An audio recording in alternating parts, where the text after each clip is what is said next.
Good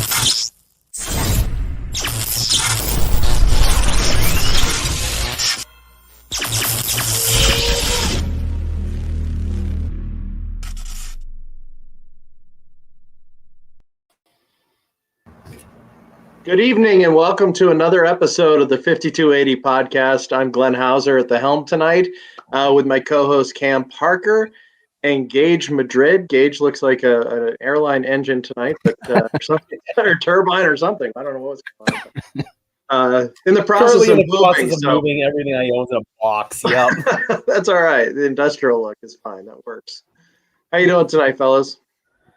Doing good. We are, what is it, 72 hours, maybe more, from kickoff with the first game of the regular season. So we're all hyped and, of course, rationalizing and making very rationalized decisions about, the Broncos season and, how it's certainly going to go.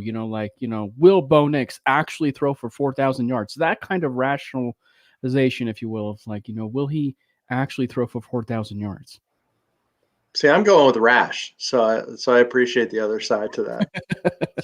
Gage, how's it going, buddy? Doing absolutely fantastic. It's week one, fellas. We have made it after all of the off-season speculation leading into the draft, and then, of course, the hype after the draft with Bo Nix being in the building.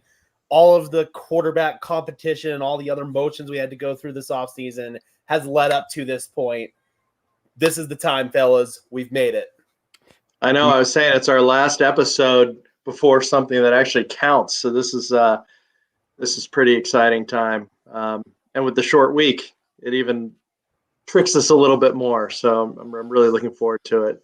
And tonight, I'm going to ask the chat, participate even more than usual. We're going to ask you, we're going to go week by week, and we'd love to hear your comments as well. So please pop in. First order of business, there hasn't been a whole lot of new Bronco news, but we've had some more number changes. It's been I'm glad I didn't order any jerseys from any of the side players in the this year so far, because none of them seem to be keeping up the numbers that they have. But just to give an idea, Benito is 15, Valet is 17. Welch, the new addition, is 57, and Little Jordan is now 84. So he's going to fill out that 84, probably similar to another previous 84 in Bronco lore. Yep. Obviously, ones that were a bit, what I was going to say, changed their numbers a bit later was Audric Estime changed his number from 37 to 23. And then Blake Watson changed his number from 43 to 25. That was the other one, of course, which was Samaje's number, who is, of course, now with the enemy, with the Kansas City Chiefs. Yeah. I mean, that's one of those things where you knew that was going to happen. And, of course, they are prepping him to play week one. So I wouldn't be surprised if he had a successful tour with Kansas City, but it just did not fit this year. It was not going to work out, even without his bobbling interception. I didn't think that he was going to be sticking around at all anyway. So I just kind of find it somewhat funny. I don't know about you, Gage, but I kind of found it somewhat funny in the sense that it was the Chiefs who snagged him up. And if I think back to his time with the Bengals, he was a Chiefs killer when he was with the Bengals. So it just seems definitely fitting. We can say what we want about him going to a division rival, but it seems fitting from that angle for why the Chiefs would certainly want to sign a guy like that. I remember him taking a screen like 45 yards to the house and dragging like 4 Chiefs defenders with him in the AFC Championship game. That was so much fun to watch. Yeah. And Samaje Perine has a role in the NFL as a third down pass catching back. And Andy Reid is going to utilize him very effectively. I think that He's sort of going to be their replacement for Jerick McKinnon. So this was a good landing spot for him. Like I said in my video, I don't think that there's any bad blood between him and Denver. I just think that he got usurped on the depth chart by two young and inexpensive players in Blake Watson. Blake Watson as well, but also Jaleel McLaughlin and August Estime. So I feel like at the end of the day, this is the best landing spot for Samaje Perine to be able to continue his career. And I feel really happy that he was able to get a deal done there. I just wish him luck every game except for when we play him. That's right. That's a good point, Gage. I hadn't thought about that, but our running back room is making collectively like no money in comparison to some of the other position groups. Mm-hmm. So we're saving big time in that particular position. And that's my philosophy in the backfield is keep it young and keep it cheap, because that is such a volatile position. You want guys who are able to step in pretty much 2, 3, 4 players deep. So I'm really pleased at the young depth that the Broncos have in the running back room. And again, a place for an aging veteran like Samaje Perine, I just don't have that kind of place on the roster. Yeah. Fair enough. So I have to, before we dive into the schedule, I have to ask you guys a question. I posed this on Twitter today, and I also asked some of the guys over at Broncos Avenue when I was chiming in their stream. But looking at this schedule now, it's 2 questions, 2-parter. What is there a game looking back at the schedule that you were not confident in, but you are confident now? And then flip-flop it. Was there a game that you were confident in but not confident now? And people in the chat, feel free to chime in as well. I would say that one game that I was not quite as confident in going into the year that I am a little bit more confident in now is the Chargers game at Los Angeles towards the back end of the year. I'm not exactly sure what week it is, but that was a game 16. that going 16. Okay. That was a game that going into the year, I was thinking, the Chargers, we usually split with them and we usually win at home. They usually win at SoFi. Right now, just the state of this Chargers team right now, I feel like Jim Harbaugh is going to need a year to develop things and kind of get things going. And based on what I've seen from this Broncos offense and the defense as well, I think that the Broncos outmatched the Chargers really on both sides of the ball. So I'm very confident in the Broncos' ability to sweep the Chargers. And one game that I was a little bit more confident in heading into the year or heading into the offseason that I'm not so confident in now is probably week 1 versus Seattle. Seeing what Mike McDonald is able to do with his defensive scheme. We'll talk about it a little bit more, but a lot of simulated pressures, a lot of exotic looks, a lot of confusion at the line of scrimmage for the quarterback. That's something that's going to be very difficult for this Broncos team to handle. So that is one game that I felt a little bit more confident in, but now seeing what Mike McDonald has been able to install year 1, I'm a little bit nervous. Yeah. Yeah, for me, I guess the game that I was a little bit more concerned about, but less so now, would be the Browns game, week 13. They seem to be a real formidable opponent, but as you really kind of tear it down a little bit or break it down, they were lucky to be where they were last year. Very fortuitous to have Joe Flacco come off the couch. They had 5 quarterbacks last year. They tried to get Amari Cooper out of there and offered reportedly a second, a third, and Cooper for Ayuk, and San Francisco wouldn't even bite on that. Mm-hmm. So I'm pretty confident that the Broncos are going to be able to handle the Browns at home in that Week 13 matchup. That's actually a Monday night game. And quite honestly, I don't have any game that I'm less confident in. My whole approach has changed.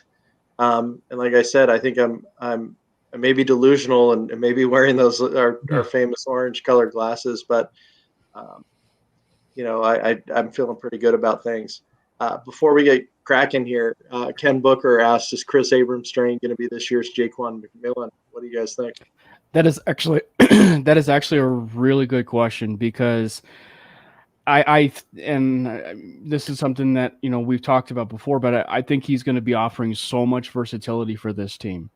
And especially starting out, like he may start out as your dime backer, but there some of the things that's certainly going to be bear watching with the secondary is we may not have a true cornerback too, right? Like we may see Levi Wallace, we may see Riley Moss. So I think that's going to afford a lot of opportunities for Drain to really kind of become the guy, or like surge, if you will, like mid-season, and maybe prove that he can be that guy. So I think that the way that you can use him and the way that you can use him in a variety of different ways, I would not put it past it for Chris Abrams-Drain to be this year's Jaquan McMillan. Absolutely. I think that right now, Riley Moss has shown a lot in that secondary. He has definitely earned that second boundary corner spot. But by the same token, the Broncos were extremely lucky last year with injuries. Will that be the case this year? We may have to see Chris Abrams-Drain step in for a Riley Moss, for a Jaquan McMillan, or God forbid, a Pat Surtain. Mm-hmm. We may have to see some mixing and matching there with the cornerback and the nickel position. And then, of course, we will also see Chris Abrams-Drain, like you said, in dime packages, 6 defensive backs on the field.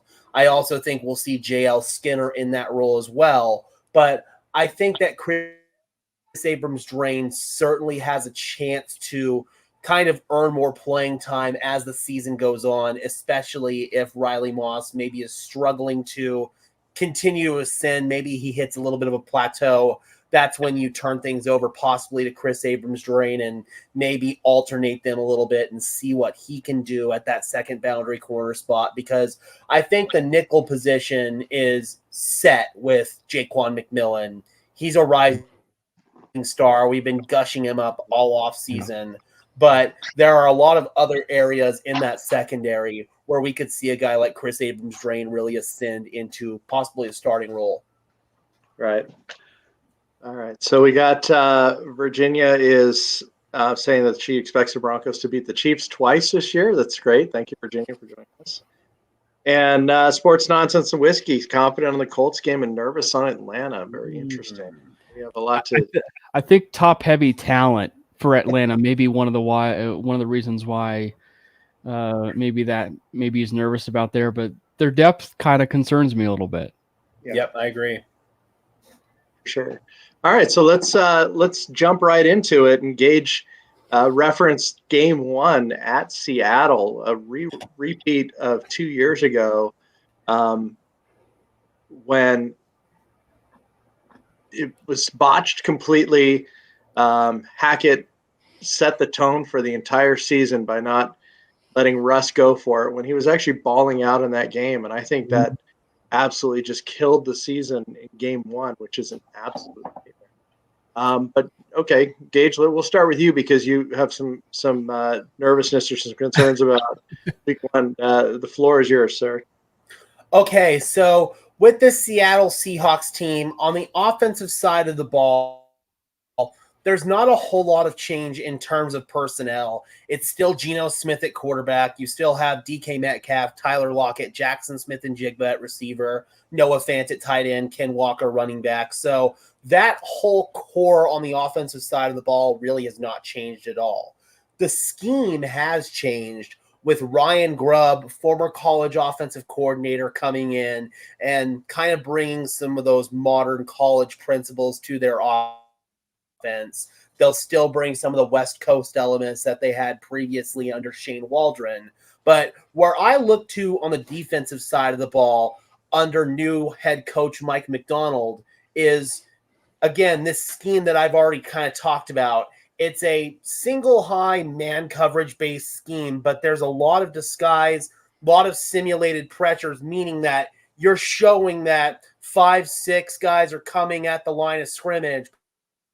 Then you back them off and play zone coverage and drop 7 or 8 guys. But the difference is you can, drop back your defensive linemen and you can bring your nickel or other personnel like that you can really shift around. So I like that Mike Macdonald has been able to simplify his defensive scheme to make it easy to teach to some of these younger players, which Seattle does have some younger starters on that side of the ball. So I think that this scheme has shown in Baltimore that it can work at a high level. And a lot of other teams like the Chargers and the Tennessee Titans and other teams are trying to get a piece of this scheme because it works so well at the NFL level.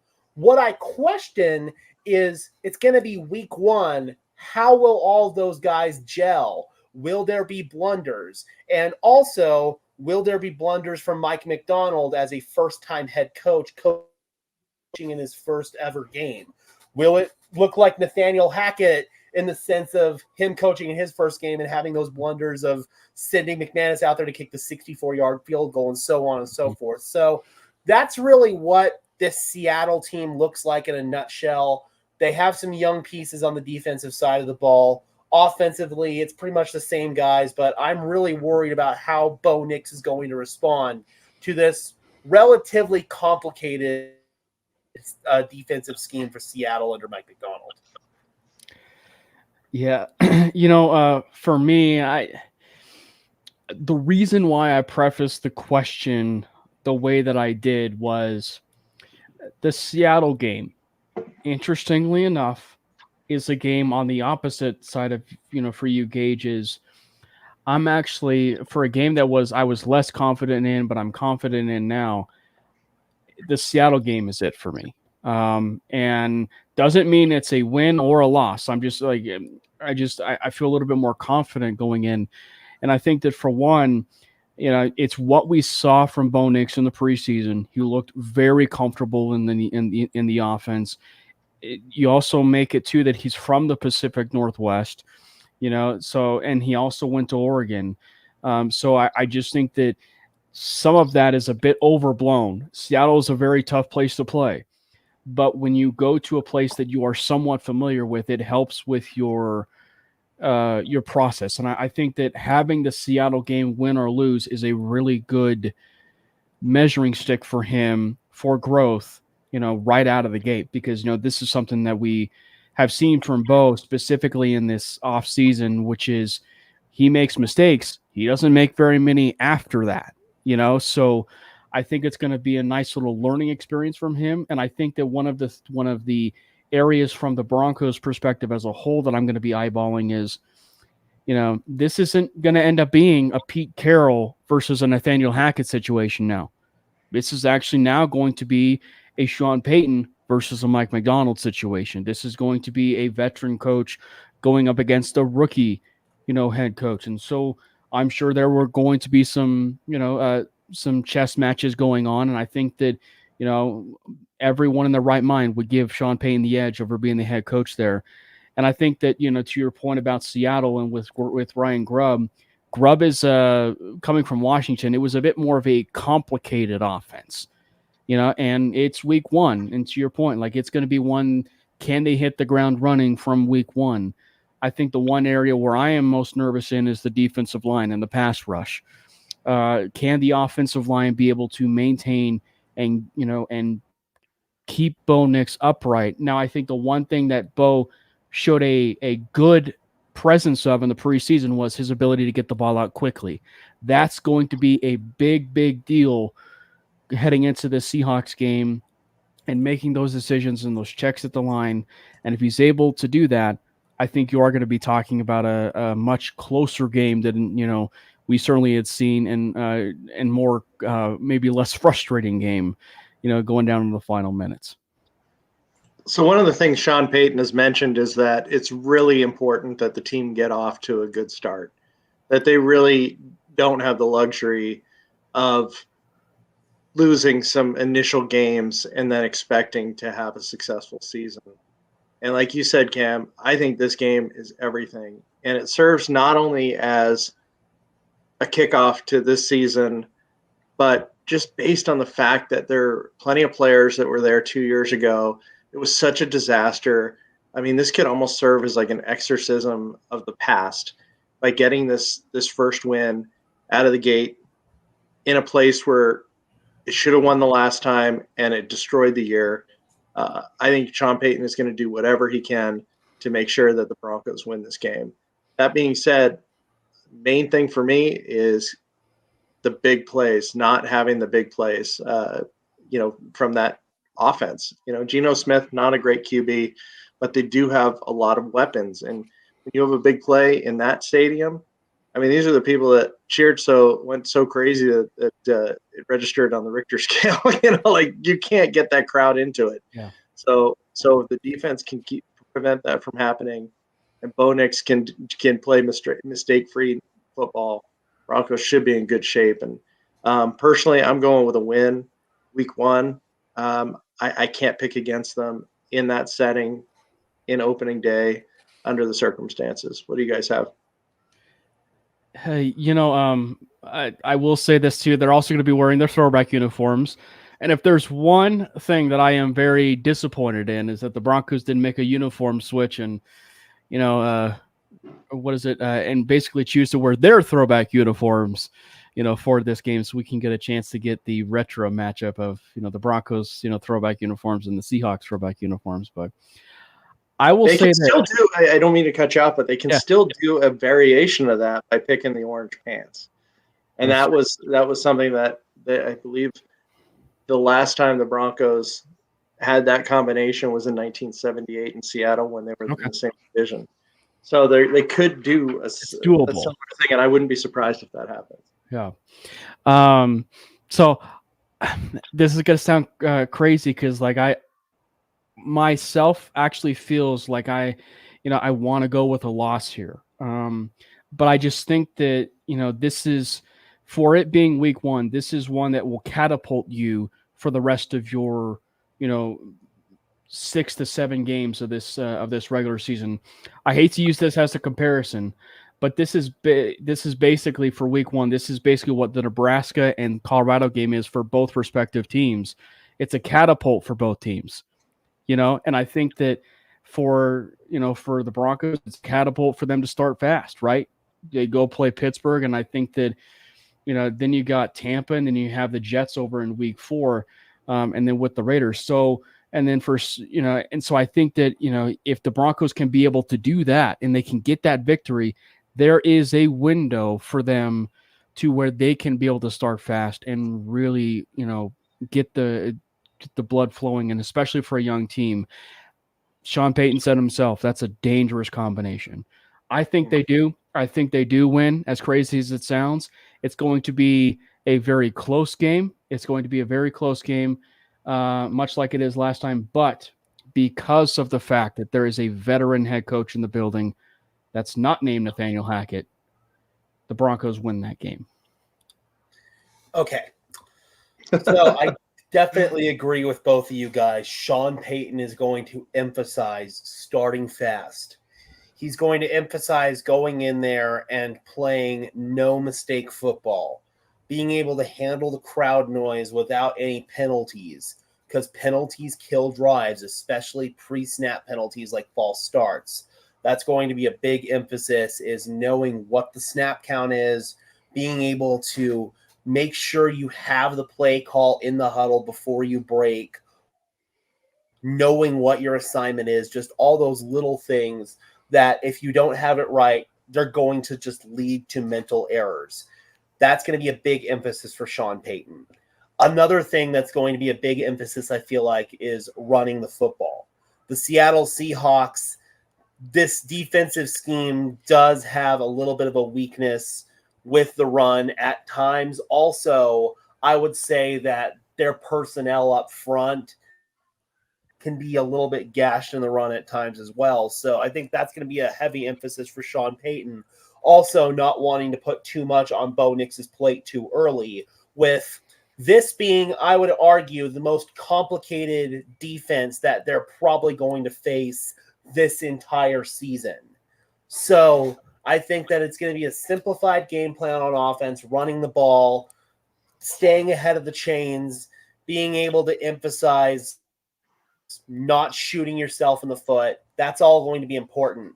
Where I think things are going to get a little bit difficult, though, is, again, some of these exotic looks that Bo Nix is going to see for the first time, because he only saw vanilla defenses in the preseason. How's he going to handle that? I have to hold some reservations there. Also, of course, Seattle, very tough place to play. You have to factor that in with just the environment that place is. Also, a lot of veterans on that offense, a lot of continuity on that side of the ball with all the players that I listed previously playing together now for the third year.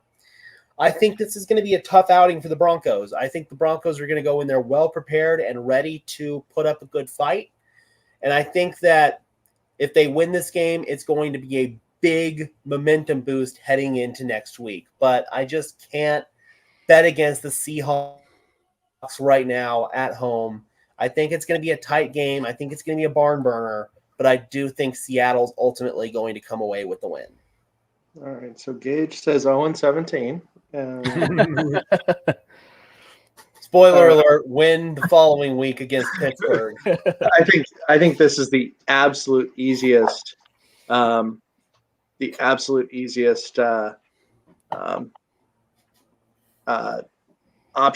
or pick in the entire season. I apologize.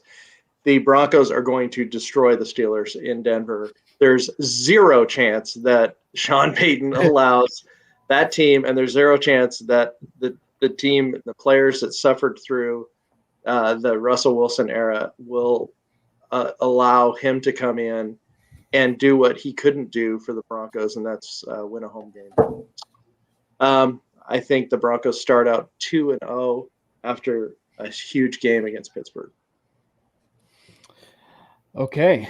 I will be at that game. So if the Broncos do blow out the Steelers, I'm sure that the fan reaction will be, I'm sure, very respectful, towards, that whole, or I actually don't expect that at all.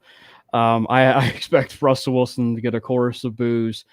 Frankly, there was a moment where when I was at the preseason game with the Packers, the team actually chose to play Russell Wilson Pittsburgh Steelers highlights at the game, and the crowd just with the chorus of boos went nuts. So it's going to be a crazy environment. The reason why the Steelers win this game is just simply because of the defense. And I think that, they have a very nasty, defensive front, specifically the defensive line and pass rush, led by obviously TJ Watt and Cam Hayward. So I think that, if there's at least some window of opportunity where you can be able to move the ball down the field. But one more time again, I think that, this is where Bo's secret weapon of him able to get the ball out quickly, I think it's really going to serve him so well early on in his rookie season that I think that he's also shown the propensity to be smart enough for him to realize this. So I think that I think it's going to be a fun one, for the Broncos, and I think that it's a nice one to come off of after they beat Seattle. They're going to have all the confidence going into Pittsburgh, going into home, I should say, to face Pittsburgh. So I do actually think that they win by double digits, but it's not going to be like 3 scores. I think it's going to be like 2 scores, and I actually think we see Justin Fields and Russell Wilson play in this game. Wow! Oh my gosh, would Tomlin bench Russ in Denver? Dude, oh, that'd be juicy and fun. I'd love to cover that. Oh, dude, that just sounds like fun. But I do think that the Broncos win this game.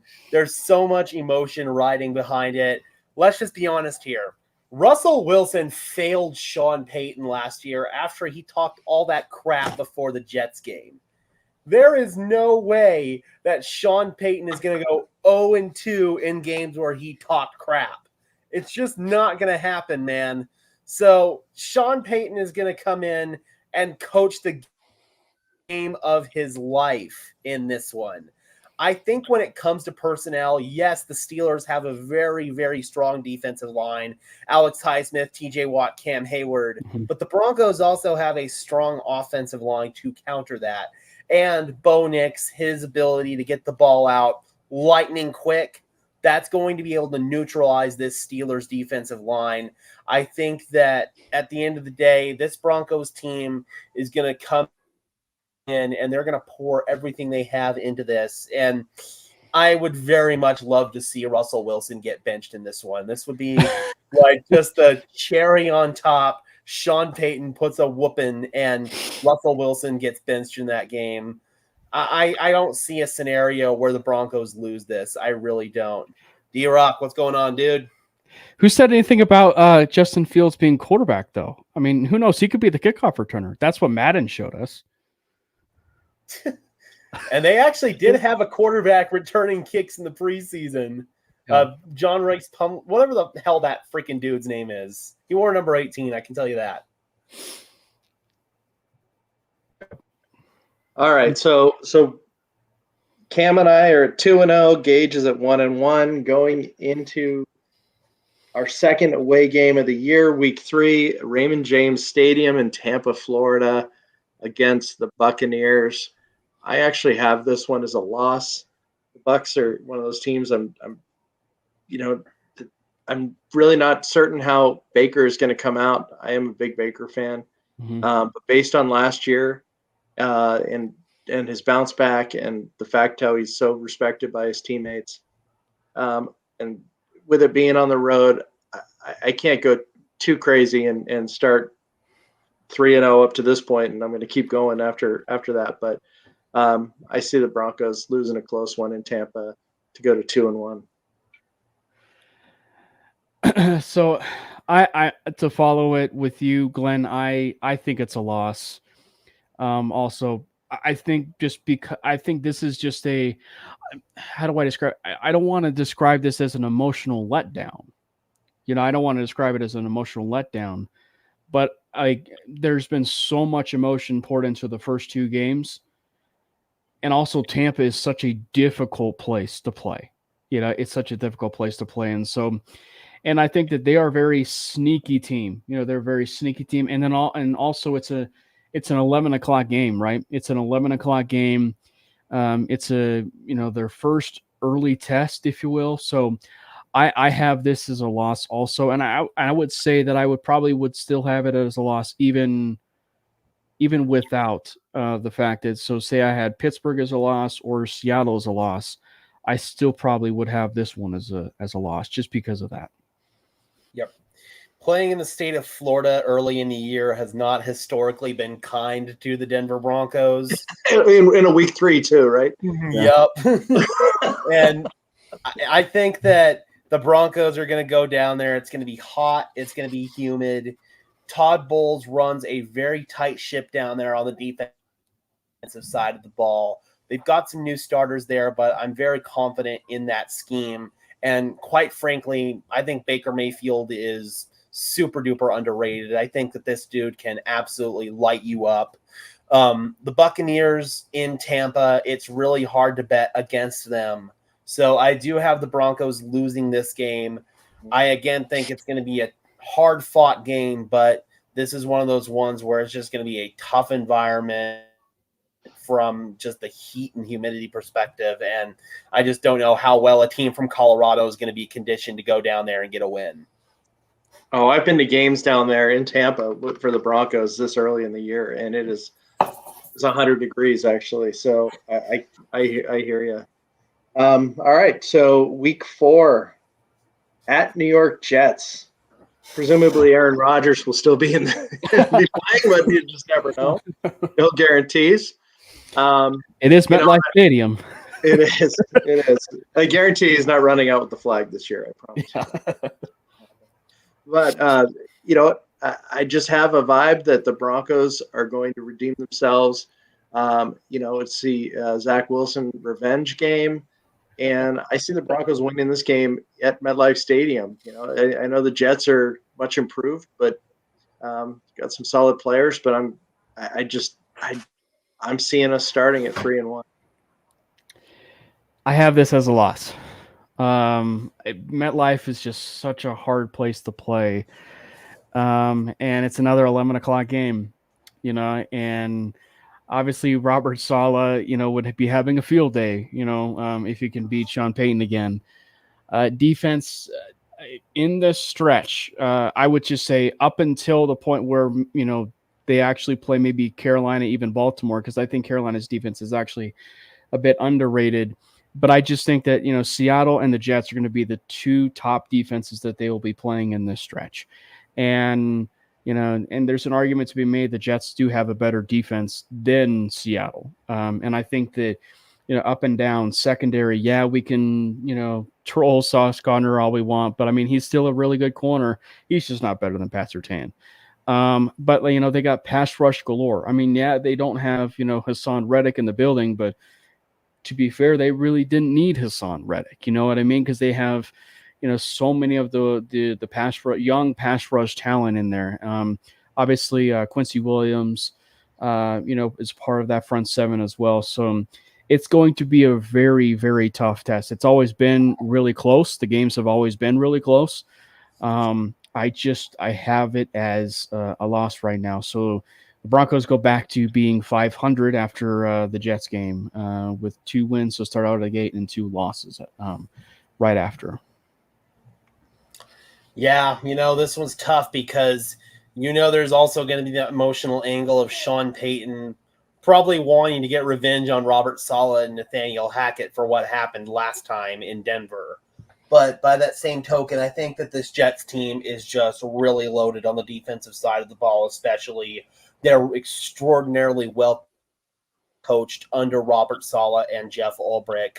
I think their pass rush is nasty. They have one of the best secondaries in the NFL, certainly one of the best cornerback tandems with Sauce Gardner and DJ Reed. It's going to be a really tough ask for the Broncos to go out there and be able to have an efficient day offensively. And on the other side of the ball, I know that a lot of people don't want to entertain this, but I think that Aaron Rodgers could be back with a vengeance this year. And I think that he could be back to his MVP status. And if that's the case, as confident as I am in this Broncos defense going into the year, they're young, and Aaron Rodgers has seen literally every single defensive look that there is, and he knows how to beat it. So this is one that's just really tough, man. There's an emotional angle, and I know the Broncos are going to go in there wanting to kick the Jets' ass, especially after last year, but I just can't see it. I think that the Broncos are outmatched on both sides of the ball.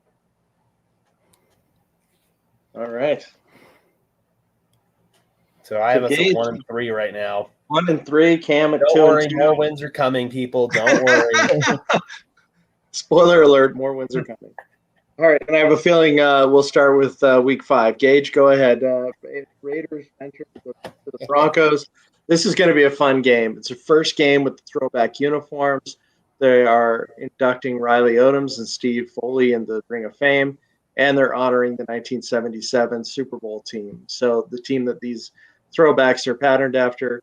I think that there's going to be a large turnout for as many surviving players as there possibly can be there. So I'll start with you, Gage, because you need to put another win on the board, and I'm going to give you that opportunity right now. And it's here. Trust me. This Raiders team has got so much bust potential heading into this year. They've got one of the worst quarterback situations in the league with Gardner Minshew and Aiden O'Connell.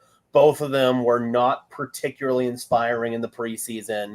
I think that their biggest strength is their defensive line with Max Crosby and Christian Wilkins, but their secondary is burnt toast outside of Jack Jones. I think that and Nate Hobbs, I guess, as well, but their secondary outside of those two is awful. I think they've got some question marks as well with, obviously, their offensive line. That's been a big kind of question mark for the Raiders over these past few years, outside of Colton Miller and maybe their center, Andre James. Again, they've got good pieces. It's just, how is it all going to come together? With their coaching staff this year, Luke Getsy being their offensive coordinator, that one is not an inspiring hire at all. I think that this Raiders team has a lot of bust potential. What's going to happen with Devontae Adams as we get later on in the year? Is he going to get pissed off if the Raiders quarterback situation sucks? Is he going to want to trade out of there? That's all what it comes down to at the end of the day, is just how much volatility there is on this Raiders team. And I think that the Broncos are going to capitalize on it and get their first ever win against the Las Vegas Raiders. Sports nonsense and whiskey, they come up with a very good point. Josh Jacobs is gone, our arch nemesis. So, I mean, that guarantees a win just in itself. Yeah. Spoiler alert, I have the Broncos sweeping the Raiders. I just think that, I think the Raiders are a little bit more talented, than the Los Angeles Chargers, particularly in the wide receiver room. I just think that, one of the reasons why the Raiders will be a little bit tougher defensively is just strictly because of Antonio Pierce. I actually think overall the Raiders defense leaves a little bit to be desired. Like I don't understand why. You can call me being biased, being a Broncos fan, but I don't know why Raiders fans are a little bit high, on the defense in general, because I think that there are just a little bit too many holes, particularly in the secondary. If things were a little bit different, up front, right? A little bit up front, better up front with not just Max Crosby, I think it would be a little bit of a different story. And I just think that the Broncos offense, 5 wide receivers or not, or 6 wide receivers or not, for what they'll carry in the season, I actually think we get some better production from the wide receiver room, and that is because of Bo Nix. And I think that, so I just think that, over the course of the season, I think that, you'll start to see the chemistry grow and grow and grow. And I think that, I think this is going to be one of those Cortland Sutton games. And I think Cortland Sutton has an absolute field day against the Raiders. Broncos do beat the Raiders in this one. Yeah, I mean, the Raiders, as Gage referenced, I mean, their quarterback situation is less than to be desired. Even though we love Gardner as a character, as a franchise quarterback, I just don't see it happening. And the fact that, Devontae Adams is their lone offensive star left, for the most part. I mean, Bowers is really, unproven at this point. And, I just can't imagine that they're going to be able to keep up with the Broncos in terms of points.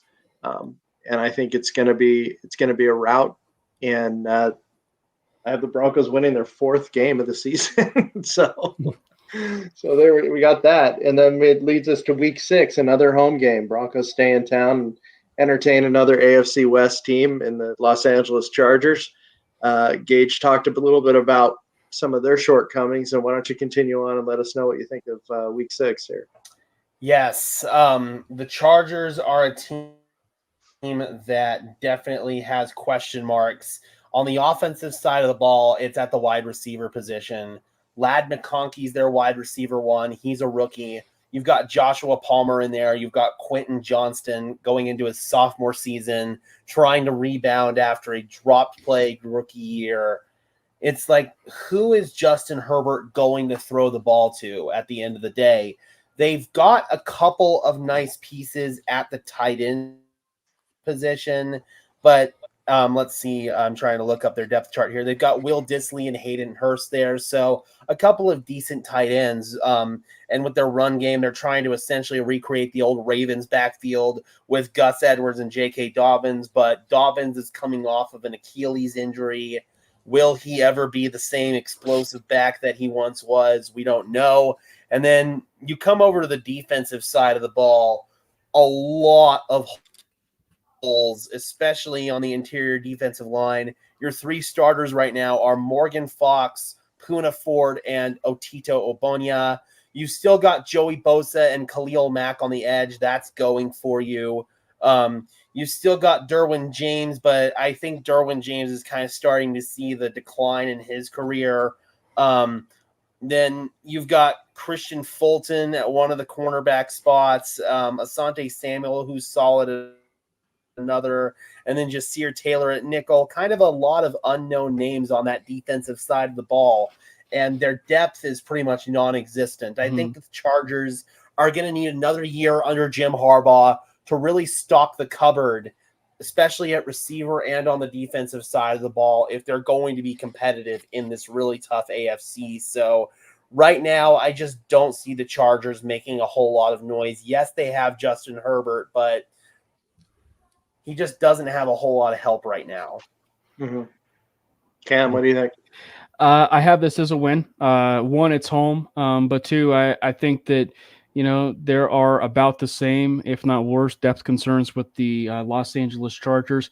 I will just say, to play spoiler alert, I have them splitting the series. But the only reason why is because I think that, one, it's on the road at the end of the year, and Jim Harbaugh, he's just too phenomenal of a coach, to let another game slide. So I think that, the Broncos do end up splitting. But I'm just curious to see what the wide receiver room is going to be shaking out as. Justin Herbert, and specifically, I think one of the reasons too, to the Justin Herbert point, is how long will the Liz Frank injury carry for Justin Herbert? He is one of the toughest quarterbacks we have seen in the National Football League, if not the toughest, maybe since Ben Roethlisberger. But Bronco fans know all too well about the Liz Frank injury. Peyton Manning had it, and specifically, it was a different position, but specifically Ryan Clady had it, and it derailed, if we're being honest, it derailed a very impressive career to where you're talking about him being maybe the best left tackle in Broncos history. So if it carries over just a little bit more week by week, it's going to be a problem, whether, they want to admit it or not. And I still think weapons will be very, very limited, for them. But the question just becomes Ladd McConkey. Is Ladd McConkey going to be a guy you want to be focusing on this early into the season? That would be something you want to monitor. But they're going to be a very run-heavy team. But I think, thankfully, the Broncos, and it's not just the Chargers, but thankfully the Broncos really did a great job of beefing up that defensive line with those guys like Malcolm Roach, John Franklin Myers, right? And of course, the other additions that they've been able to bring into their depth, guys like Jordan Jackson, Owazurike, DJ Jones kind of emerging into the preseason. So I think that, it's going to be a very difficult game for the Chargers. And I actually think this is 2 scores in this game. Yeah. I'm going with the Broncos beating the Chargers again. And really it's for some of the same reasons that you guys referenced. Herbert's injury, that is a very tough injury to heal, especially while you're being active. And the lack of weapons is really astounding to me. I mean, that is an attractive place to play with a franchise quarterback, a state-of-the-art stadium, a brand new practice facility that it looks absolutely ridiculous. And they have a broken down running back room of guys that are, have massive injury history from the Ravens, and they brought them over to try to, turn back the clock night. I don't know. And then to have a rookie be your wide receiver one and let all of your, past successful targets for Justin Herbert go away. I just don't see a situation where the Broncos lose this one at home, and I have a win as well. So it looks like three-way win here. And David Burns, Broncos all the way. Couldn't agree more. 17-0 until we ain't. That's what I always say. All right. So next, this is an interesting one. Week 7. It is a Thursday night game, and it's in New Orleans. Sean Payton goes back to the place that he put on the map, at least in terms of a Super Bowl win. What do you guys see happening? Cam, you lead us off here. So on this one, maybe to play spoiler, we're going on a winning streak now. From that Raiders and Chargers game, we're going on a winning streak. I just think that regardless of, he's going back home, I just think that there's going to be a lot riding on this. But I also think too, the Saints overall, I don't know how to feel about the Saints. They definitely have some playmakers, that you want to certainly watch out for. With guys like Alvin Kamara and Chris Olave, some of those playmakers there. And obviously Derek Carr's kind of tortured you in the past, right? So I mean, something to kind of file away. But, defensively, aside from really Marshawn Lattimore, and maybe some other players here and there, that defense is, it's a bit, it leaves a lot to be desired. But I just think that it'll be an emotional game. I think it's going to be a very close game. But I think that the Broncos do come out on top. And I think that, this is really where the Sean Payton factor will loom very large, because, New Orleans is a very tough place to play, but there is only one person, one person that really matters who knows that environment, and that is Sean Payton. Yes. And I also think that the Broncos going to Seattle week 1 and playing in a loud environment and getting that test week 1 is going to benefit them when they go into New Orleans week 7, because that place is going to be rocking and rolling on Thursday Night Football with Sean Payton going back in there. You know that Saints crowd is going to try to will their team to a win. But I feel like they've got a lot of question marks. Quarterback, Derek Carr, these last couple of years have really kind of been all over the place for Derek Carr. Yes, he's had some good games against the Broncos historically, but again, it's just what version of Derek Carr are you going to get at this point in his career? I think that Alvin Kamara, he's kind of, starting to showcase a little bit of a downward trend in his career. They've got some good young weapons on the receiving core with guys like Chris Olave and Rashid Shaheed, so they definitely have that going for them.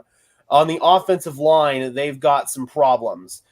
They've got Talise Fuaga, their first-round rookie, rookie left tackle, as the Broncos know from Garrett Bowles. Sometimes that position takes a little while to develop, so I'm curious to see what's going to happen there. Their starting left guard is Lucas Patrick, not really great.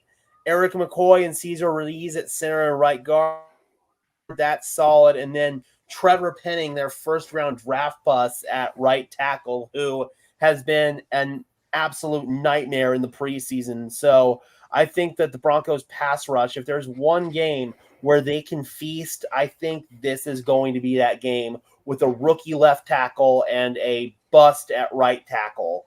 And then, like you said, Cam, on the defensive side, they've got some pieces. Demario Davis, Tyrann Mathieu, Marshawn Lattimore, whatever's left of Cam Jordan at this point in his career, but also a lot of question marks. I will also know that they do have noted Bronco killer Willie Gay on that defensive roster now. But with how much is riding on this game, Sean Payton is going to go in there extremely well prepared. He knows that if there's one game that he has to win under every single set of circumstances, it's this one. So I have the Broncos winning this one as well. All right. I'm going to make it a three-fer. And I promise, guys, I am not just a homer.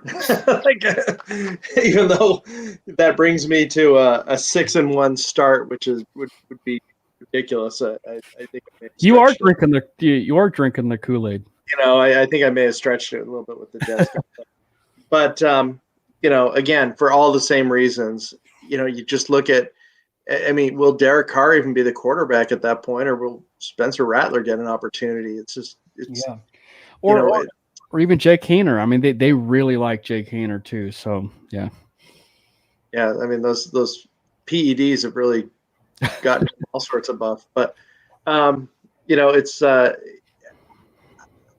it's one of those situations where I think the Broncos are really going to play their hardest just to set Sean out there. I mean, these, you can't underestimate the emotion of a lot of these places, and how it does affect these players and how they will want to win for the coach. But it really boils down to talent versus talent, and I just don't think that New Orleans stacks up against Denver. At least at this point in the season, anything can change with injuries, but I'm going with the Broncos to beat the Saints. And that leads us to week 8. We could probably gloss over this one, but Carolina Panthers come into Mile High, and I mean, is there any chance that they, they're able to break through and have a win against Denver, halfway through the season? I don't see it. I don't know about you, Gage, but if Malcolm Roach or John Franklin Myers has a blow-up moment with Bo Nix on the sideline, I think it's fair to say that, things are not going well for the Broncos, when they're playing Carolina. Yes. Oh, my God.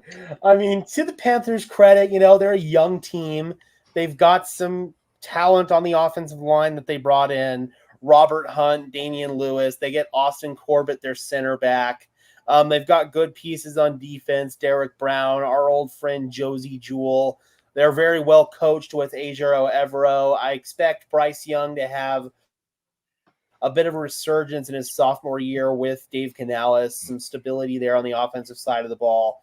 But I think that the Panthers just have so much depleted talent that Denver's going to steamroll them. I think they're a fun team if you're into Dynasty. I will just say that. I think they're a fun team if you're into Dynasty because, you don't know what their future holds, but they do. It seems like they're starting to kind of build a nice young offensive nucleus for what the future could possibly be with Bryce. So you got Bryce, you got Jatavion Sanders, who may end up being their tight end one, heading into the season. It goes to show you how bad their weapons have been. Xavier Leggett, and Jonathan Mingo may be your top 2 targets, right? So I think that, they're a young team. And of course, you got Jonathan Brooks, who, the worry there is he's coming off of, the ACL injury. What will it be like there? I think if you're a Panthers fan and you at least have some hope based on having a running game, you want to see maybe how well he's doing. And that might be the point in the year where they start to ease Brooks in. Right, exactly. And I think that, having a very good running game and, him being comfortable at that point in the season might be something, for the Panthers to really lean on, given that injury. I think that just overall, though, to your point, it's the lack of talent is. I will say this, I think just overall the NFC South in general. I mean, yeah, I myself had a loss to Tampa, but just that division in general has just been very unpredictable, and just very a lack of talent. So I just think that this is just another dub for the Broncos. All right. So just to recap, we've got Cam with Broncos at 5-2, actually 6-2, Gage at 5-3, and I at a robust 7-1, 8 games into the season. So this is where the reality kicks in for me. Broncos in week 9 head to Baltimore. I've been in that stadium. That is a tough place to play. Ravens seem pretty healthy right now. We'll see if that, again, injuries are going to be everything as far as at this point in the year, quite honestly. But I just don't see the Broncos going into Baltimore and pulling out a victory, even after what I consider a quick start. They were in 2022 for all of that horrible team shortcomings. They almost pulled out a win in Baltimore that day towards the end of the year with Nathaniel Hackett as head coach. So the Broncos have shown a history of being able to go in and play tough in a place like Baltimore. But I agree. The Ravens are Super Bowl favorites, not just contenders, Super Bowl favorites. So this is going to be a really tough matchup on the road in one of the most electric stadium environments that you'll find in the NFL. It's been described as the closest thing to a college stadium in the NFL, just with that environment. And even a home game here in Denver when the Ravens were here, that fan base is just electric. So it's going to be really, really tough for the Broncos to go in there against a team like that. But You guys do remember last year when the Broncos had the Kansas City Chiefs right. and the Buffalo Bills in back-to-back games. We were all thinking at this point last year that was going to be back-to-back L's, and it ended up being back-to-back dubs. That's right. So you never know, man. This is the old adage of any given Sunday. But right now, you kind of have to err on the side of caution and say, probably not. Yeah. And, I think that something, and I like how you talked about, Baltimore and specifically, them being really close with the Broncos, a couple years ago. Baltimore in general has kind of shown a bit of a weakness in terms of losing some games that they should win. And it's been really one of their separators as far as being true Super Bowl contenders, from being kind of pretenders, if you will, when it comes to the Super Bowl. So this might be one of those types of games. So something certainly, you want to file away there. But I'm with you. You got to err on the side of caution.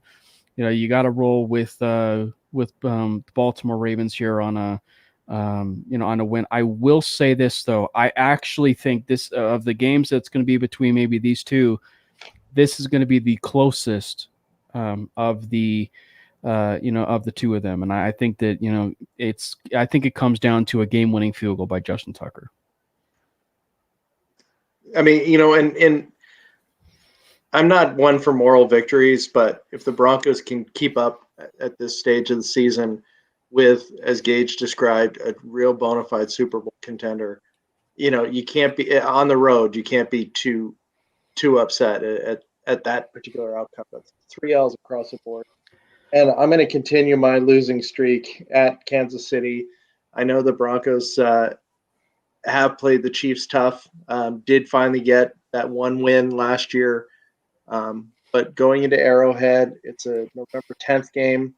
And just, I got to pump the brakes a little bit. This is not going to be a 15-2 season. So I got to find some losses there. And I'm going to go with a loss at Arrowhead, which gives me 3 at this point for the season to go with my 7 wins. So I will say this just really briefly about back to the Baltimore game. I think the one thing that will give me a lot of optimism going into the game is specifically them playing the Chargers, who is a former, who's a Harbaugh, and they are going to be running the daylights out of the ball, for that Chargers team. So, and it's a Harbaugh. So I think that'll at least help Sean be better prepared, going up against the Baltimore Ravens. The only problem there is it's the midway part of the season, and who knows what Derrick Henry is going to be, showing up there, meaning, is he going to be injured, or is he going to end up being,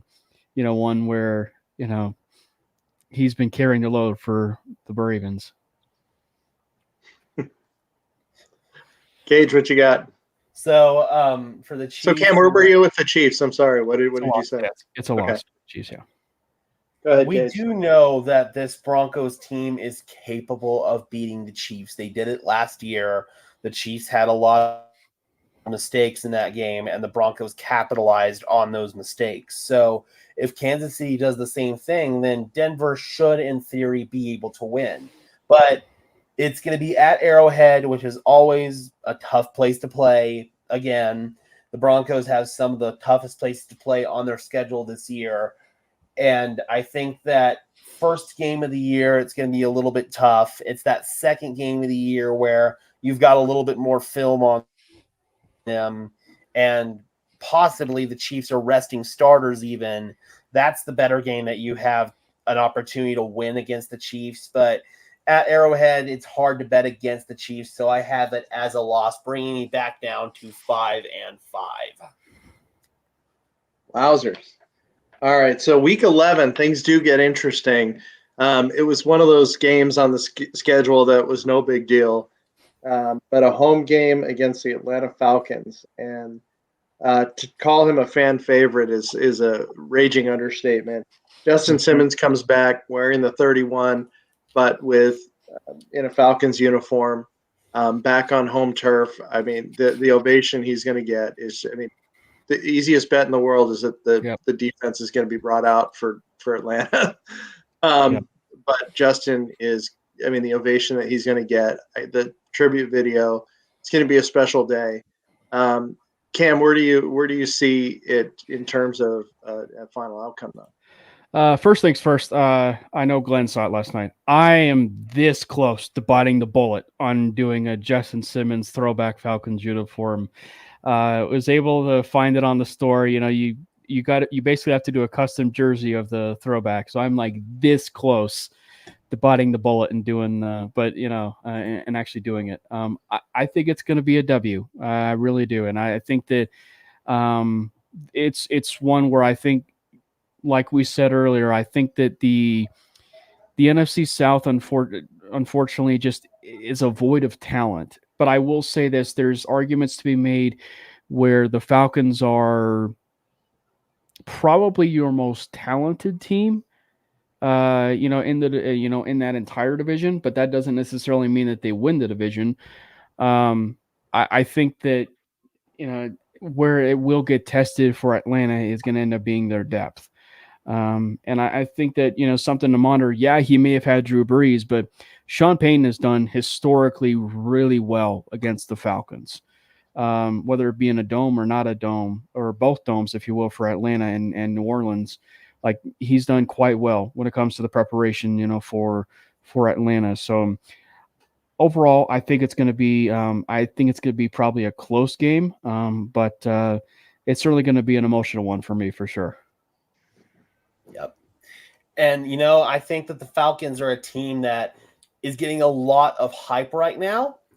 But when you look at their roster, they have depth issues, just like you alluded to, Cam. I think that on the defensive side of the ball, they've got some significant depth issues on the defensive line. If guys like Grady Jarrett and David Onyemata go down, it's kind of slim pickings after that. Edge rusher, there's still some question marks outside of Matthew Judon. They got one linebacker position filled with Caden Ellis. Their other one, Troy Anderson, Their secondary, you've got Mike Hughes, AJ Terrell. I like Terrell, not so much Mike Hughes. You've got, obviously, at safety, Jesse Bates, Justin Simmons, Richie Grant. No real concern there.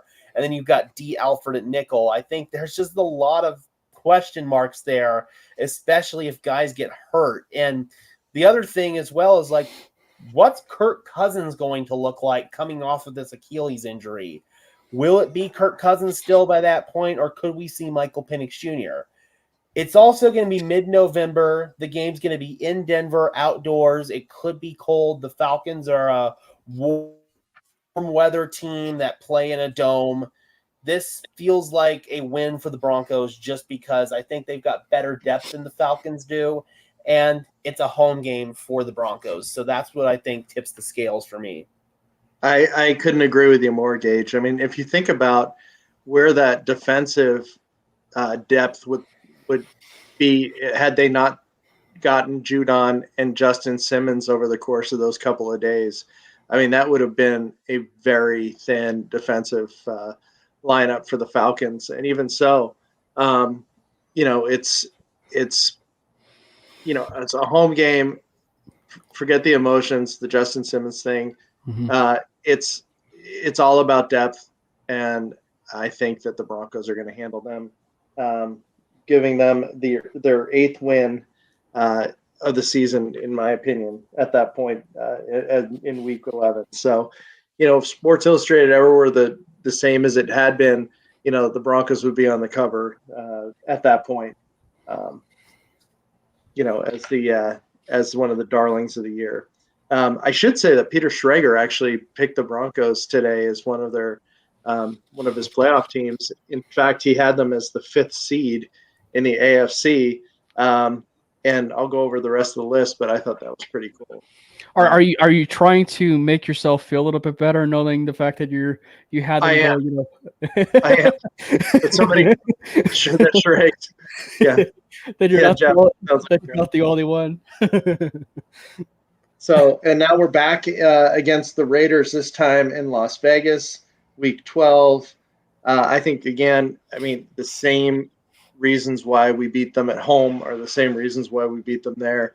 I mean, it's going to probably be essentially a home crowd at that point anyway. That's why they're, the Raiders, if, I saw a statistic recently that, they're several of their games are in the top 10 most expensive ticket. And it's really about the town and not the team at that point. I think the Broncos roll in week 12 at Vegas and actually sweep them for the first time in ages. What about you, Gage? Yep, I agree. I think that we could also see two separate quarterbacks in each game. I think we could see Minshew in the first one and O'Connell in the second one. I agree. I think the Broncos outmatched the Raiders on both sides of the ball. Devontae Adams could very well be gone by that point. This is a dub for the Broncos, hands down.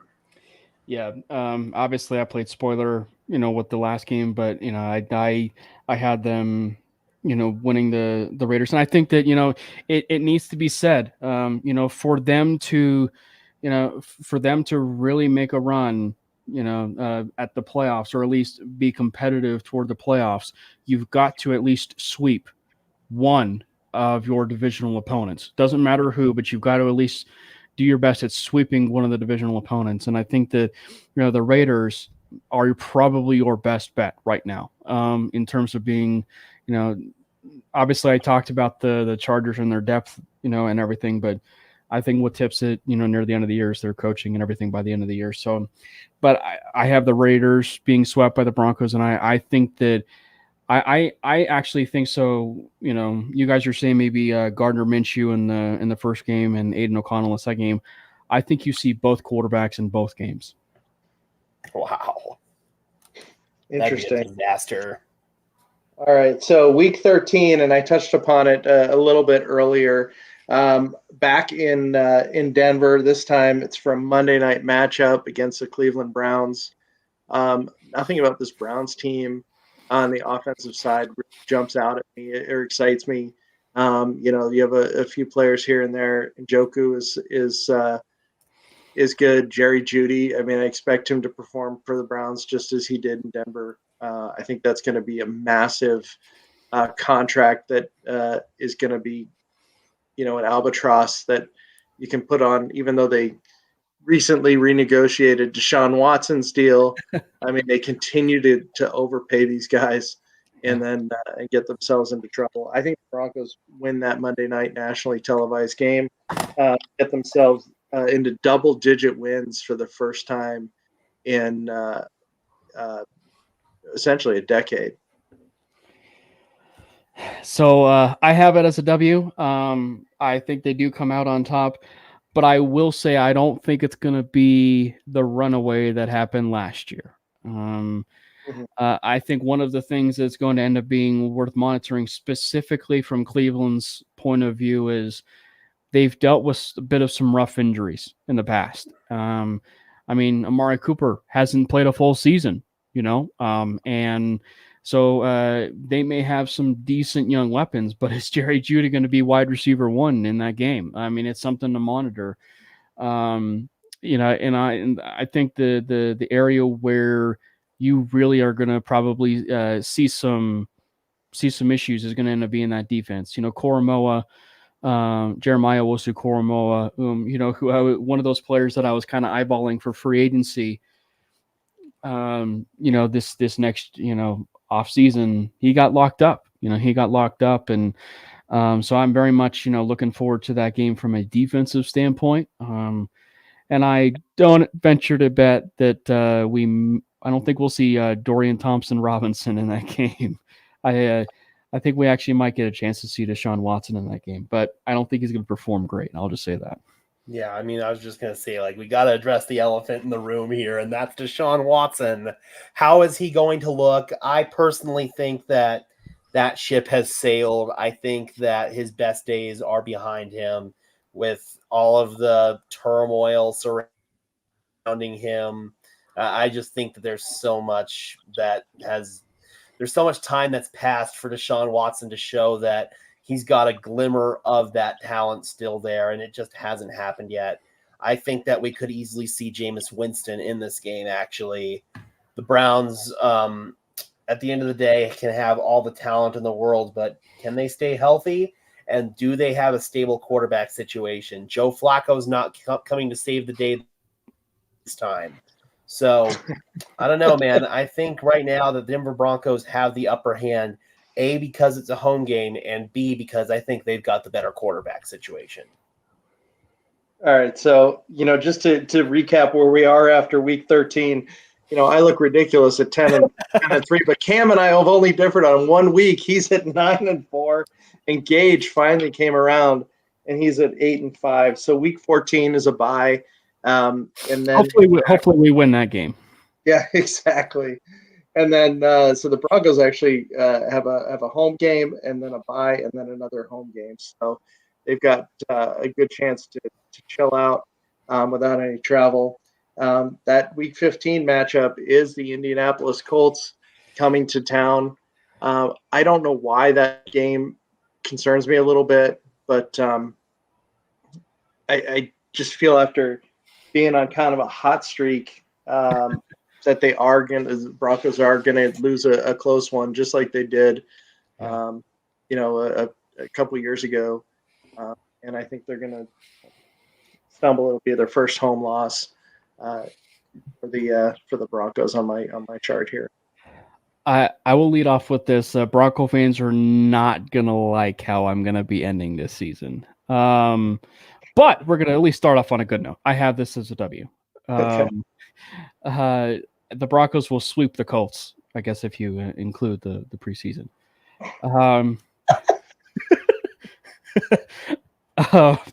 But I just think that, something that's going to end up being, worth monitoring is, we talk about Joe Flacco. Well, will Anthony Richardson be, fully healthy by the end of, this season? Obviously, Gardner Minshew was, Gardner Minshew was a pretty big deal. It was a pretty big deal, near the end of that, and really earned himself a starting quarterback gig, obviously with the Raiders, but he earned himself a starting quarterback gig. And so I just think that if there's one thing that the Broncos showed specifically with, even in the Colts and in that preseason game, the depth actually might be a bit better than a lot of us gave themselves credit for. And by this point in the season, and specifically with how successful the season will have already been at this point, they get their 10th and final win on the season.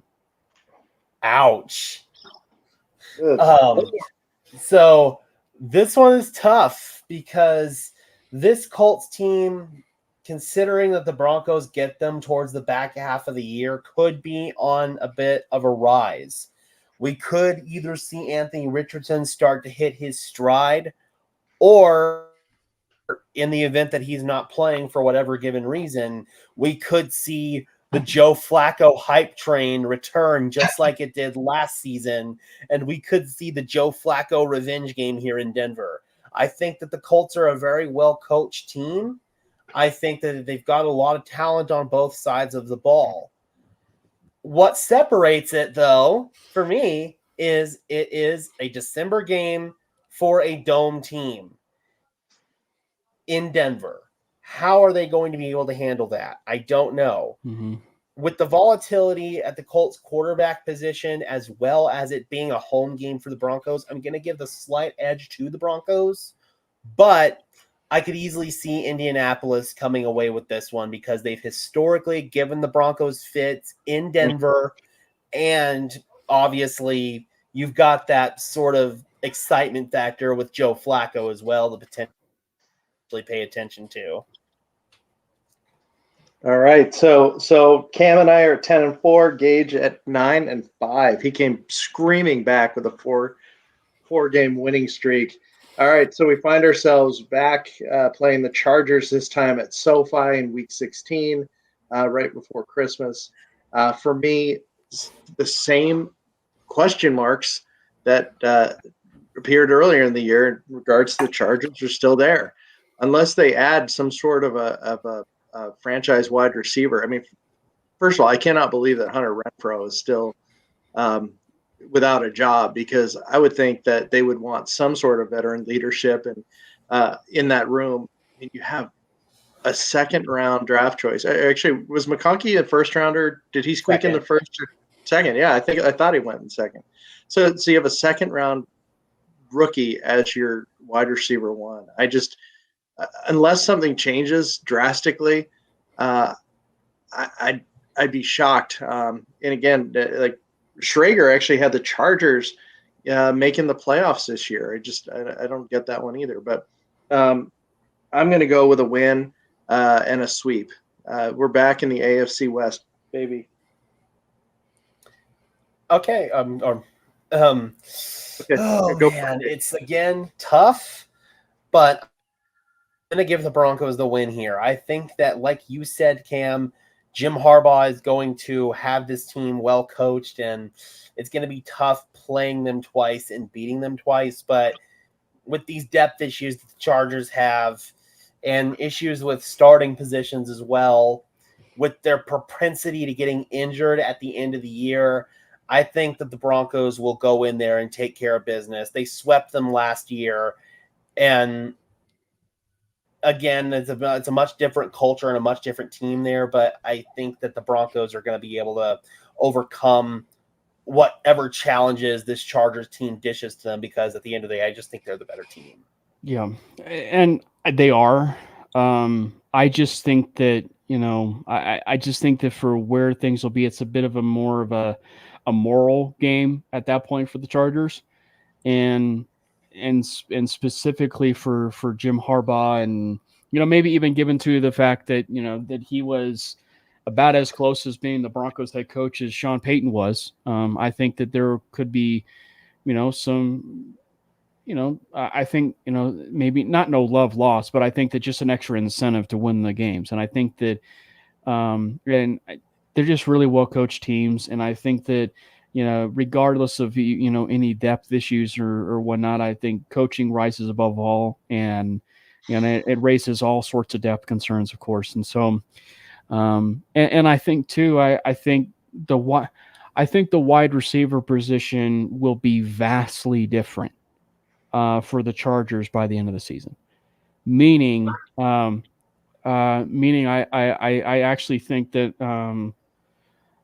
I actually think that the Chargers will probably still have Joshua Palmer and Ladd McConkey, but I really think by the end of the season we're going to start talking about Brendan Rice getting a lot of run with with the Chargers, and not Quentin Johnston, but I think that you're going to see Brendan Rice getting a lot of publicity or a lot of hype near the end of the year.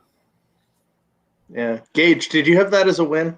I did. And for me, I think it's, the Chargers will be fighting for that moral victory, but by that point in the year, the Broncos are going to be fighting for a playoff spot, and Sean Payton is not going to allow this team to fumble the bag like that. I just don't see it. Yeah. And I would love that personally, because and I think one of the reasons why, to kind of preface where I have things going, is they're a young team.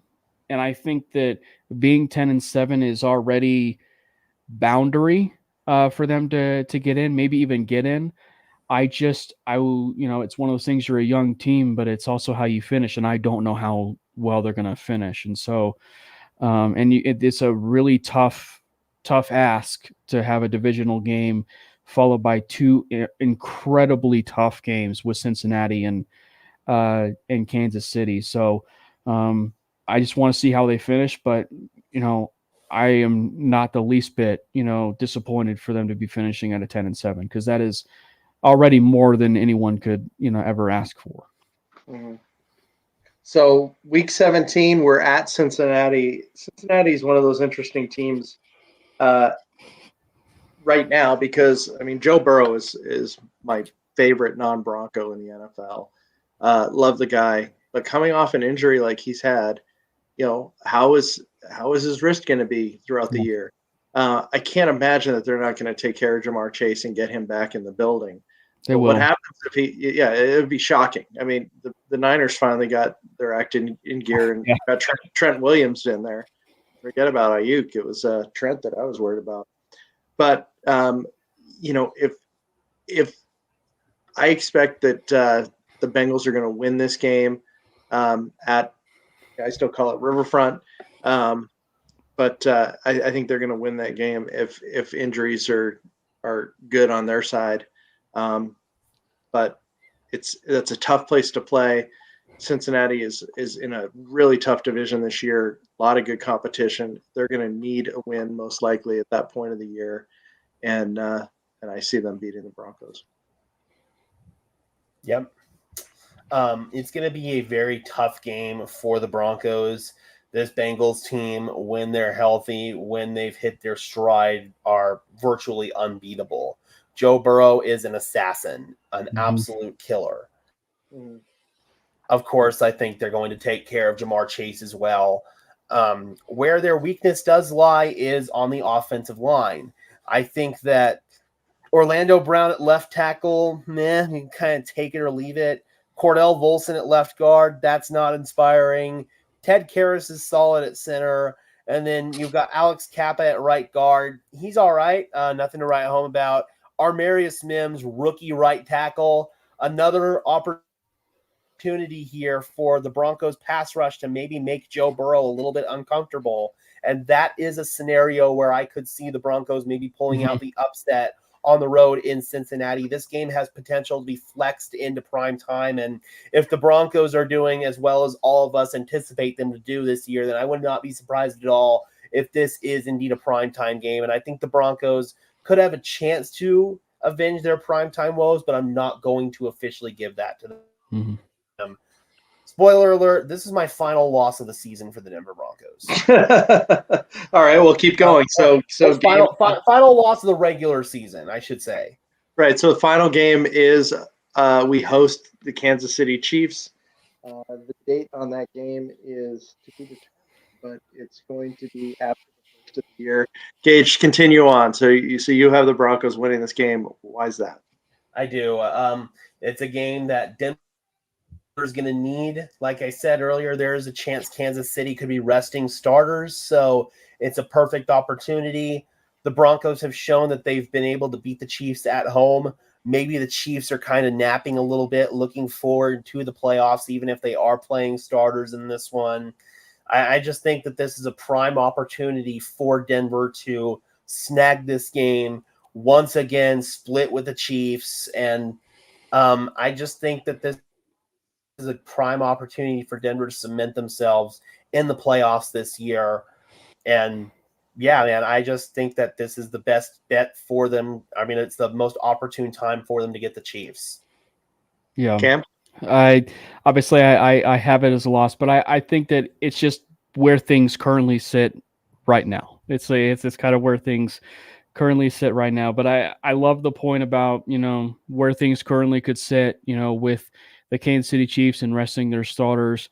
It's going to matter. Like, specifically with them already having their 10th win, what could really vault them into that playoff spot is an 11th win, and maybe with what Schrager was saying, which is, being in 5th place. So if they can be right at that 11th win, you're already talking about, Sean Payton, or even with the 10th win being in coach of the year territory. So emotions will be riding high. I think this will actually end up being one of the better games of the season for the Broncos. Unfortunately, I just think that one more time again, I just think that, with the way that things have gone in the last 4 games, it's such a young team. I don't know how they're going to close games. I don't know how they're going to close games out. And, they're a resilient team. That's something that Sean has certainly said. And that's something you want to see near the end of the year, specifically in the midst of a playoff hunt. I just don't know if they're there yet. But still, like I said, winning 10-7, that's already more than any of the pundits that are, talking out of their butts or, speaking. So, Gage mentioned the time of the year for the Broncos to be hosting the Chiefs was, favorable. And, with the exception of the game a few years back where a rookie named Patrick Mahomes saw his first action as a starter in the NFL and ended up beating them in Denver, I think those days are behind us in terms of the final. Gage, are you still packing? No, I'm just kidding. Oh no, it's my mic. Sorry. I'm kidding. But my point is you know, the Broncos have at this point, I have them gunning for their 12th win of the year and a golden opportunity. The crowd is going to be hot, especially if they're on a winning streak. There's zero chance that they're going to be empty seats in that stadium. A real opportunity to cement themselves in that. And if they're going for their 12th victory, I mean, there's a good possibility that they could be actually going to win that, going to have an opportunity to win that division. I don't think that's going to happen. I think we're a wild card team this year. But the point is I see the Broncos winning the final game of the year of the regular season, finishing with a 1 loss at home, and that coming late in the year, and just really being a turnaround season for these guys. And a lot of these players are going to finally see the fruits of their labor pay off. So I have it as a win with a 12-5 season. Gage, who would have thought at 5-5 you would end up at 11-6? But here we are. And Cam, the pessimist of the group, 10-7. I know it sounds crazy when Vegas has us at a 5.5. I don't know if it's still there, but 5.5 win over under. But I find that just to be. I mean, I've got them winning more than double that. So I'm pretty excited about this year, but it all can spin with a loss in Seattle, as far as I'm concerned. I think that's going to, again, I think that sets the tone for this whole year. Yeah. And, and for me, I really like how I was able to really get it to 10-7, because that is something that I've been really pushing hard, is that I feel like the floor of this team is not what they'll tell you. It's not 3 wins. It's not 4 wins. It's not 5 wins. Their floor is 7-10, and then their ceiling is 10-7 for me, with room to grow. Right. And I think that's why, specifically with this end of the season, like how well they do, I really do think that the Broncos are going to find themselves in a territory where they might be able to sneak a Baltimore game in there. They might be able to sneak a Cincinnati Bengals game in there. I mean, I think that the thing that we need to remember, and is that there are going to be games probably on this schedule that we had probably as a loss that turned into a W, and then games we had as a W that turned into a loss. And I think that specifically, as we mentioned earlier, the Buffalo and the Chiefs game, there are going to be games where the youth of the team will be playing hard, and where it's going to be a very tough game, and we really didn't think much of it to be a tough game. So I very much think that how well they end that season and going on and having a high note, I think is going to really carry this season, and I should say the foundation of this team. All right. So I mean, we've gone over an hour and a half going over the season. We're in like mainly Broncos territory. We're in like sports nonsense and whiskey, like a halftime. Except we don't talk nonsense here. That's all. By the way, sports nonsense and whiskey is on right now too. So if you want to switch over to another MHRT show after we're over, feel free to do that. But guys, I appreciate the well thought out reasoning, and I'm excited that 3 people who follow the game, but also are fans. I should say it the other way. 3 fans who also follow the game seriously are all having us with double digits and contending for, if not contending, but getting a wild card spot for this year. So that would be pretty spectacular. We've suffered a lot, and that would be awesome. So. And I think Jeff nailed it. Like if they finally learned how to win, the sky's the limit for that team. Yeah, absolutely. Gage, do you have anything to close us out with? Man, I'm excited to see the direction of this team, because they really have the chance to swing the pendulum in any direction that they want to. With the coaching that this team has, with the young talent that this team has, they have such an opportunity here, and I want to see if they have the ability to capitalize on it. Right, for sure. I agree. And, you know, we talk about depth with these other teams, and I mean, I look at most of the position groups here, and I feel like we have a lot of depth, not only on the 53, but we have a really solid, you know, practice squad roster from which to pull guys and bring them up. So I couldn't be more excited about this year, and I cannot believe that we are bright future, Jeff. Absolutely. Arrow up. Yes, sir. You know, and I cannot believe that the game is on Sunday and here we are Tuesday night, you know, just getting all jacked up. Cam, do you have a final thought, and then we'll wrap it up? No, just as far as programming, no, there will be no Mainly Broncos tomorrow. There will be a Mainly Broncos on Friday at 5. Brandon has a golf thing that apparently he decided not to invite me to, so that's we will not be having Mainly. I didn't know if you were going to have a huge guest that we were going to be announcing here, but yeah, you know, thanks to everyone in the chat. Thanks for all the people watching that have stuck with us, still watching. It looks like we're even at a higher number than we had been at this point. We truly appreciate it. You know, it's the fellow fans, you know, that jump in and really make this fun and a good community. You know, the MHRT network has shows all throughout the week.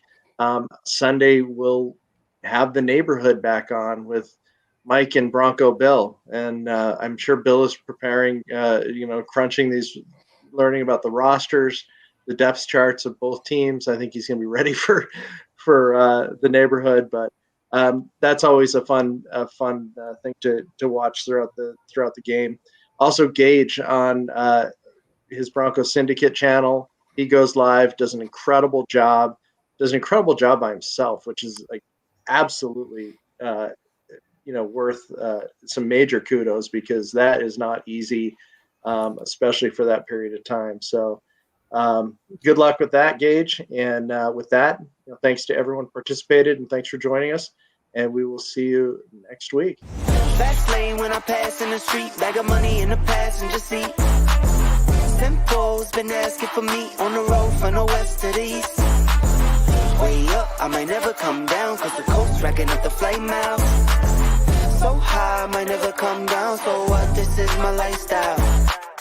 Wait a minute, work hard for the car, so that's why it's all tinted.